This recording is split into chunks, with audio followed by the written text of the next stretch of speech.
The rain was coming down in sheets as I drove home, the wipers of my old Ford struggling to keep up.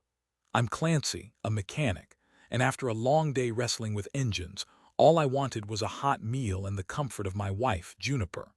We lived in Asheville, North Carolina, a beautiful little city nestled in the mountains, and our cozy bungalow felt like a sanctuary. Juniper had always been the artistic one, a potter with a studio in the back garden. Her hands, usually covered in clay, were the hands I loved to hold. I was 43 and I thought I had it all figured out. As I pulled into the driveway, I noticed Juniper's car wasn't there. That was odd. She usually texted if she was going to be late. I shrugged it off, assuming she was at a pottery class or out with friends. I unlocked the front door, the familiar scent of lavender and earthiness greeting me. "Juniper, I'm home," I called out, but only silence answered. The house felt eerily empty. I tossed my keys onto the kitchen counter and walked through the living room, noticing a framed photo of us from our wedding day slightly askew. I straightened it, a wave of fondness washing over me. We looked so young, so full of hope. I headed towards the kitchen, my stomach grumbling. I opened the fridge, hoping for leftovers, but it was mostly bare. A note was stuck to the door with a magnet. "Gone to a gallery opening in Charlotte. Back late. Love, Juniper." Charlotte was a 2-hour drive away. A gallery opening. Juniper hadn't mentioned anything about it. My gut twisted with a vague sense of unease. I tried calling her, but it went straight to voicemail. "Hey, it's me. Just wondering when you'll be back. Call me when you get a chance." I hung up, trying to shake off the feeling that something was wrong. I decided to make myself a sandwich and watch some TV, hoping Juniper would call soon. The hours crawled by. The rain continued to batter the windows and the news droned on about some political scandal. I checked my phone every few minutes, but no calls, no texts. By 11 p.m. I was starting to get worried. I called her again, and again it went to voicemail. I couldn't shake the feeling that something was terribly wrong. I knew Juniper, she would have called. She always did. Sleepless, I tossed and turned, my mind racing with possibilities. Maybe she had car trouble. Maybe there was an emergency. But deep down, a darker thought began to take root, a seed of suspicion that I didn't want to acknowledge. I finally drifted off to sleep around 3 a.m., only to be jolted awake by the sound of a car pulling into the driveway. I rushed to the window, peering through the blinds. Juniper's car. Relief washed over me, quickly followed by a wave of anger. Where had she been all night? I watched as she got out of the car, but she wasn't alone. A man got out with her. I couldn't see his face clearly in the dim light, but I could see the way he leaned in close to her, the way she laughed, a sound that was usually reserved for me. My heart hammered in my chest. I felt like I'd been punched in the gut. I stumbled back from the window, my legs suddenly weak. I couldn't breathe. I watched through the blinds as they walked to the front door, their bodies almost touching. They stood there for a moment, and then he kissed her. It wasn't a quick peck. It was a long, lingering kiss, full of passion and intimacy. I wanted to scream, to run out there and tear them apart, but I was frozen, paralyzed by disbelief and pain. Finally, they broke apart and Juniper unlocked the door. The man lingered for a moment, saying something I couldn't hear, and then he turned and walked back to his car. I watched as he drove away, my mind reeling. Who was he? What was going on? Juniper walked into the house, oblivious to the storm raging inside me. I waited until I heard her go into the bedroom before I confronted her. I walked in, my face a mask of fury. She was sitting on the edge of the bed, taking off her shoes. She looked up, startled. "Clancy, you're still up? I thought you'd be asleep. Who was that?" I demanded, my voice trembling with anger. Juniper's eyes widened. "Who was who?" she stammered. "Don't play dumb with me, Juniper. I saw you. I saw you kissing him." Her face paled. She opened her mouth to speak, but no words came out. She looked like a deer caught in headlights. "It's not what you think," she finally said, her voice barely a whisper. "Oh, really? Then what is it, Juniper? Tell me, I'm dying to know." She started to cry.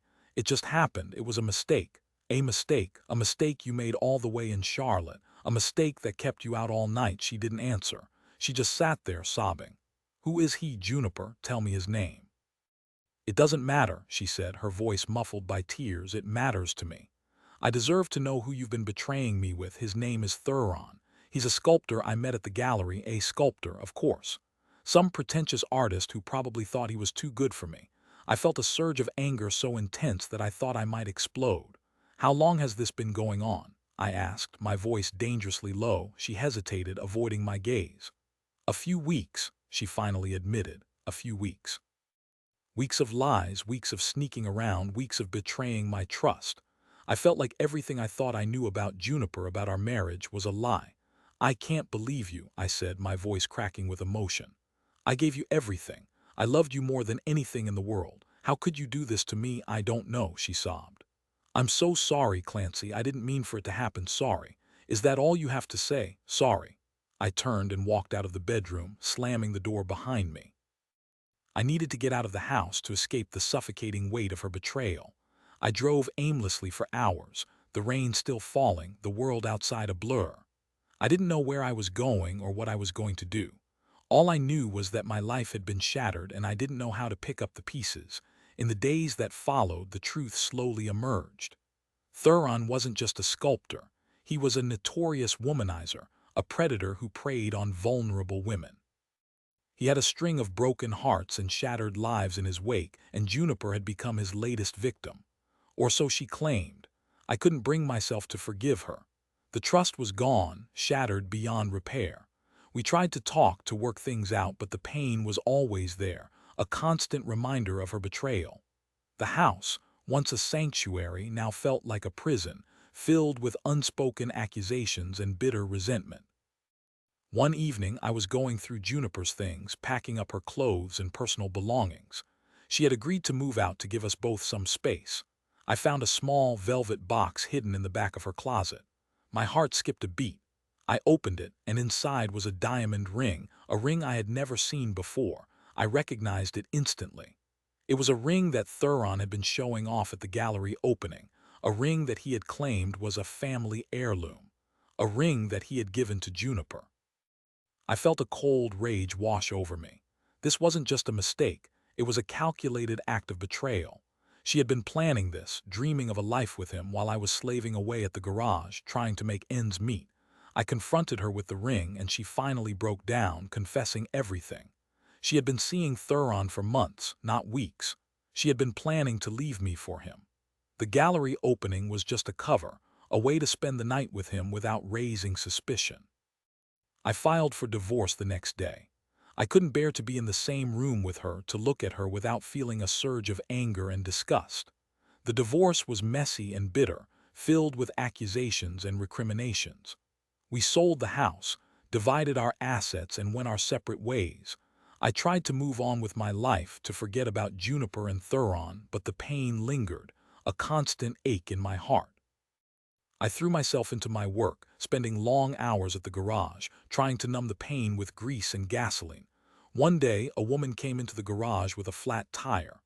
Her name was Meredith, and she was a veterinarian. She was kind and intelligent and had a gentle smile that made my heart skip a beat. We started talking, and I found myself drawn to her warmth and compassion. We started dating, and slowly, gradually, I began to heal. Meredith helped me to see that not all women were like Juniper, that there was still love and trust in the world. She helped me to believe that I could be happy again, but the past still haunted me. I couldn't shake the feeling that I needed to confront Theron, to make him pay for what he had done. I tracked him down to a small town in Vermont, where he was living with another woman, another victim of his charm and deceit. I drove to Vermont, my heart pounding with a mixture of anger and fear. I found Theron's house, a small, dilapidated cottage on the outskirts of town. I parked my car down the street and walked towards the house, my hands clenched into fists. I knocked on the door, and Theron answered, his face etched with surprise. "Clancy, what are you doing here?" "I came to have a little chat," I said, my voice cold and hard. He tried to slam the door in my face, but I pushed my way inside. He stumbled back, his eyes wide with fear. "You ruined my life, Theron," I said, my voice trembling with rage. "You took everything from me." "I didn't do anything," he stammered. "It was Juniper's choice. You manipulated her, you seduced her, you destroyed our marriage. You're a parasite, Theron, a leech who feeds on the misery of others." I lunged at him, grabbing him by the throat. He struggled, trying to break free, but I was too strong. I slammed him against the wall, my fingers tightening around his neck. "I should kill you," I said, my voice a low growl. I should choke the life out of you, but I couldn't do it. I couldn't become a murderer. I released him and he collapsed to the floor, gasping for air. Get out of my sight, I said, my voice shaking. And if I ever see you again, I won't be so merciful. I turned and walked out of the house, leaving Theron cowering on the floor. I drove back to Asheville, my heart heavy with regret. I hadn't gotten the satisfaction I had hoped for. I had only made things worse. But as I drove, I realized something. I didn't need revenge.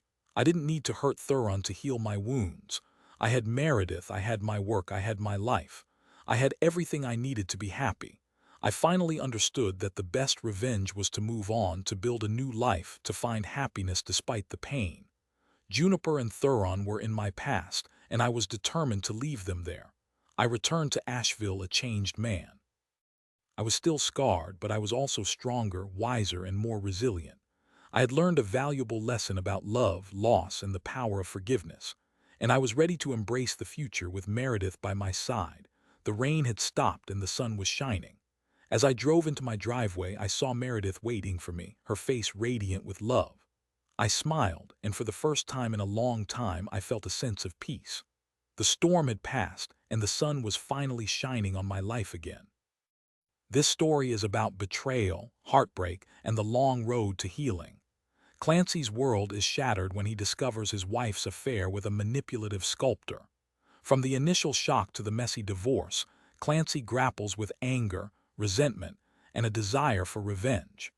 But ultimately, he learns that true healing comes not from retribution, but from forgiveness and the courage to build a new life. He confronts the affair partner, realizes that revenge is not the answer, and finds love again with Meredith, a kind veterinarian. Clancy's journey is a testament to the resilience of the human spirit, ending with a renewed sense of hope and the promise of a brighter future. Remember, even after the storm, the sun will shine again.